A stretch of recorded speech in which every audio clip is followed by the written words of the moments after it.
Hello everyone, विजय भोवा के math कुंज के YouTube class पर आप सबका स्वागत है। हेलो एवरीवन, विजय भोवा के मैथ कुंज के यूट्यूब चैनल पर आप सबका स्वागत है। आइए आज मैथ का प्रैक्टिस सेट लगाते हैं। क्वेश्चन कुछ इस प्रकार से है। क्वेश्चन नंबर फर्स्ट, 30 व्यक्ति किसी काम को 10 दिन में पूरा कर सकते हैं, तो 150 व्यक्ति उस काम को कितने दिन में समाप्त करेंगे। आप ऐसा करेंगे कि हर एक वीडियोस को पॉज करके और इसे क्वेश्चन को लगाने का आप ऐसा करेंगे कि हर एक क्वेश्चन को पॉज करके इसे लगाने का प्रयास करें और मिनिमम लगभग 30 सेकेंड या 1 मिनट के अंदर में बनाने का प्रयास करेंगे। चलिए देखते हैं क्वेश्चन। 30 व्यक्ति किसी काम को 10 दिन में पूरा कर सकते हैं, तो 150 व्यक्ति उस काम को कितने दिन में समाप्त करेंगे। आइए लगाते हैं क्वेश्चन को। ये आपका M1 D1 पर लग जाएगा। M1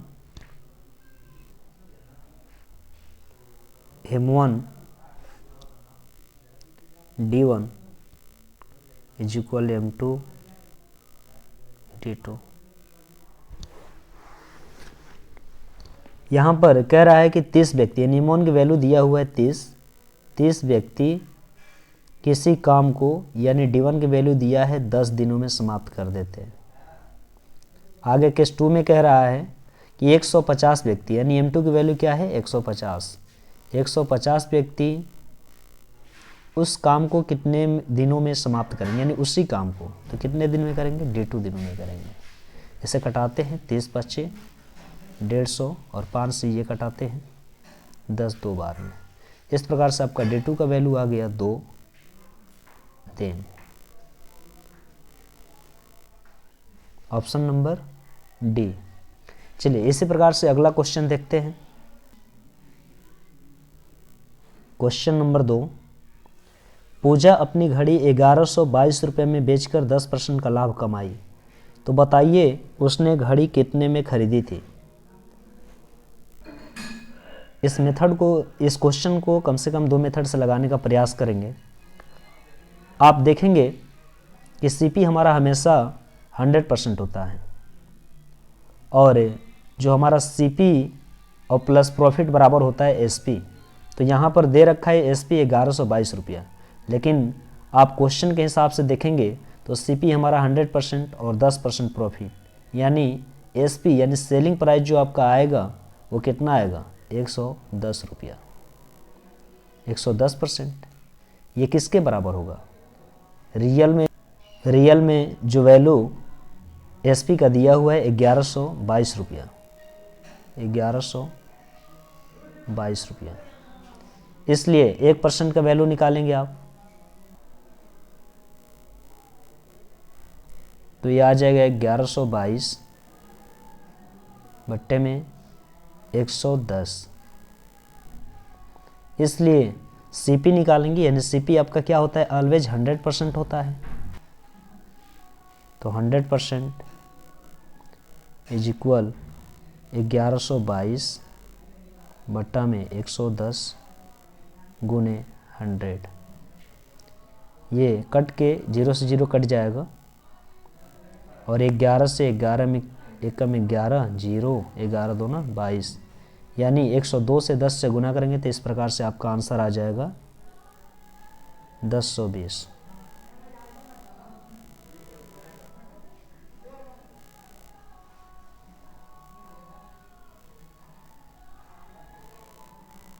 इस प्रकार से आपका आंसर ऑप्शन नंबर ए हो जाएगा। चलिए क्वेश्चन अगला देखते हैं। Question number 3। इससे पहले आप मेथड 2 देख लेते हैं इस क्वेश्चन का। यहाँ पर देखेंगे कि 10% प्रॉफिट दिया हुआ है, यानी 10% का फ्रैक्शन वैल्यू यदि आप देखना चाहेंगे तो होता है 1/10, और ये ऊपर वाला प्लस में रहे तो प्रॉफिट को रिप्रेजेंट करता है और माइनस में रहे तो माइनस में आपको लॉस को रिप्रेजेंट करता है, और ये आपका ऑलवेज हमेशा नीचे वाला CP होता है। तो देखेंगे यहाँ पर 1 रुपया प्रॉफिट है और 10 रुपया CP है, यानी 10 रुपया पर 1 रुपये का लाभ होता है। तो आपका SP क्या हो जाएगा 11, यानी SP की वैल्यू सेलिंग प्राइस 11, रेशियो में 11 बराबर होगा। ठीक है, तो आप देखेंगे कि रेशियो में 11 एसपी दिया हुआ है और ये रियल में हमारा एसपी जो बिका हुआ मूल्य है घड़ी का 1122 रुपया है। तो क्या हमारा 1122 के बराबर होगा, इसलिए 1 की वैल्यू निकाल लेंगे। तो 1 की वैल्यू 11 कम 11 0, 11 दूना 22, यानी 1 की वैल्यू 102 रुपया आ जाएगा। इसलिए सीपी हमारा रेशियो में दिया है 10, तो 10 की वैल्यू क्या हो जाएगा, सीपी निकालना है हमें, तो 10 की वैल्यू हो जाएगा 102 गुने 10 यानी 1020। इस प्रकार से आपका आंसर हो जाएगा ऑप्शन नंबर 1020 ए। आते हैं क्वेश्चन नंबर 3 पर। देखते हैं क्वेश्चन नंबर 3 दिया हुआ है, किस प्रति वर्ष साधारण ब्याज दर पर किसी राशि पर 5 वर्ष में मिलने वाला ब्याज उस राशि का 2/5 भाग होगा। यानी आप देखेंगे यहाँ पर, तो इससे क्वेश्चन में यानी एसआई का क्वेश्चन है आपका साधारण ब्याज का, तो प्रिंसिपल यानी मूल्य जो होता है हमारा ये हमेशा 100% होता है। तो आप देखेंगे यहाँ पर थोड़ा सा कुछ कैलकुलेशन कर लेते हैं, देख लेते हैं। तो प्रिंसिपल आपका ऑलवेज 100% होता है। और बात करते हैं आरटी की, तो आरटी जो हमारा होता है एसआई के बराबर होता है, यानी ब्याज हमारा आरटी के बराबर होता है। इसी प्रकार से बात करते हैं हम अमाउंट की, तो अमाउंट हमारा हो जाएगा यानी मूलधन प्लस ब्याज बराबर अमाउंट होता है। तो मूलधन तो यहाँ 100% दे रखा है और ब्याज आरटी है, तो 100% प्लस आरटी % ये हमारा अमाउंट हो जाएगा। आते हैं क्वेश्चन लगाने का प्रयास करते हैं इस पर। यहाँ पर आप देखेंगे तो 5 वर्ष से समय दिया हुआ है, तो हम आरटी हमारा किसके बराबर होता है, एसआई के। तो आरटी बराबर होता है एसआई के। और आप देखेंगे यहाँ पर तो टी की वैल्यू दिया है 5 वर्ष, यानी आप बोलेंगे 5 आर यानी समय 5 वर्ष और आर की वैल्यू निकालना है आपको। तो 5 आर इज इक्वल किसके होगा, यानी जो ब्याज है आपका मूलधन का 2/5 भाग होता है, सॉरी मूलधन का 2/5 भाग होगा। तो मूलधन आपका हमेशा 100% होता है और मूलधन का कह रहा है कि 2/5 भाग ब्याज हमारा होगा। तो 5 से ये कटेगा 20 बार में और 20 दूना ये क्या आ जाएगा 40। तो यहाँ पर ये 5 से ये कटा लेते हैं, ये आ जाए आपका 5 20 4 बार में, तो 4 दूना 8। इस प्रकार से रेट की वैल्यू क्या आ गया 8%, ऑप्शन नंबर बी। इस प्रकार से आते हैं क्वेश्चन नंबर 4 पर।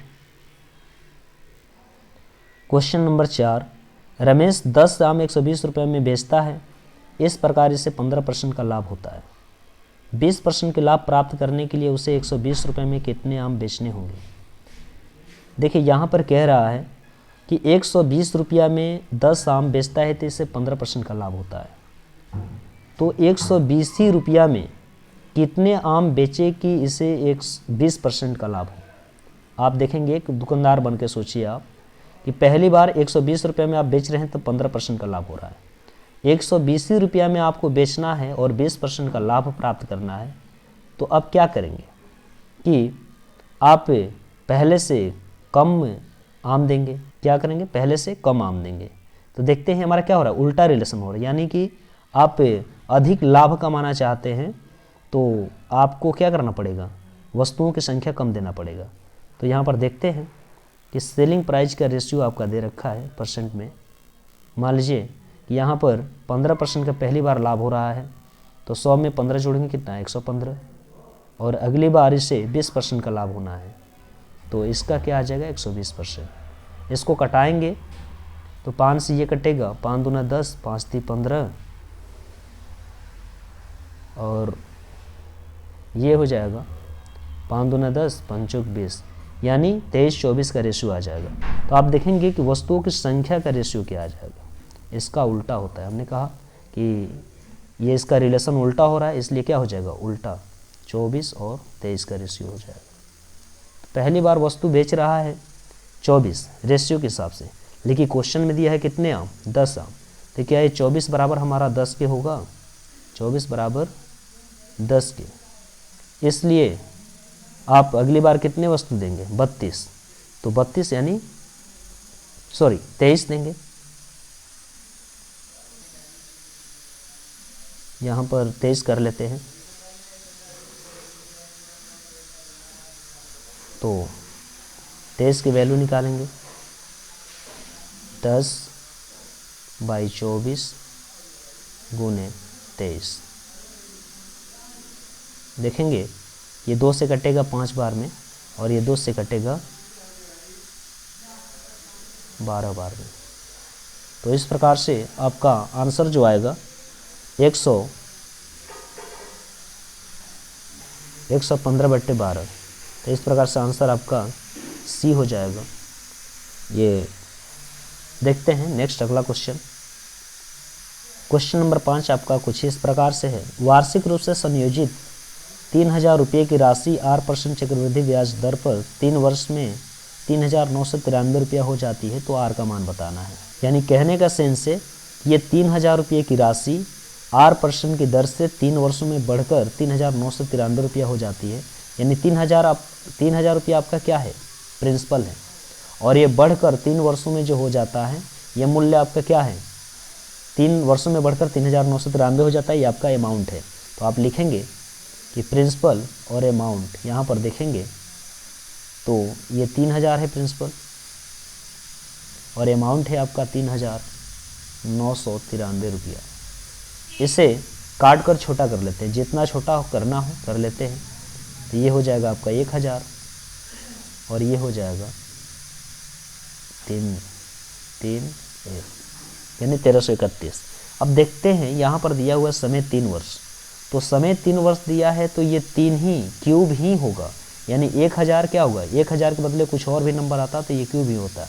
यानी 1331 के बदले और कोई नंबर आता तो ये भी क्यूब ही होता, क्योंकि समय के अनुसार ही हम अपना रेट का डेटा तैयार करते हैं। चलिए देखते हैं, तो ये किसका क्यूब है, 10 का क्यूब है, क्योंकि समय हमारा 3 वर्ष दिया हुआ है, इसलिए हमें पावर 3 करना है, चाहे जिस नंबर का भी करें आप। तो यहाँ पर ये किसका हो जाएगा, 11 का क्यूब हो जाएगा। ये जो हमारा 10 दिख रहा है ये प्रिंसिपल है और ये 11 जो दिख रहा है ये क्या है, हमारा अमाउंट है। तो यहाँ से हम ब्याज निकालना चाहेंगे तो CI यानी ब्याज जो रेट कहते हैं हम, ये क्या आ जाएगा, 1 रुपया का ब्याज आएगा। तो आप रेट परसेंट निकालना चाहेंगे यानी ब्याज की दर, तो क्या होगा, यानी 8% निकालना चाहेंगे तो 1 रुपये का ब्याज, 1 रुपये का ब्याज किस पर मिल रहा है, 10 रुपये पर, इसलिए कितना परसेंट, 100%। तो इस प्रकार से एक 0 से 0 कट जाएगा, आर की वैल्यू आ जाएगा आपका 10%। Option number B. चलिए आज के लिए इतना ही, मिलते हैं नेक्स्ट वीडियो में। यदि वीडियो पसंद आया हो तो इस वीडियो को लाइक करें, सब्सक्राइब करें, फॉलो करें और अधिक से अधिक शेयर करें। थैंक यू, धन्यवाद।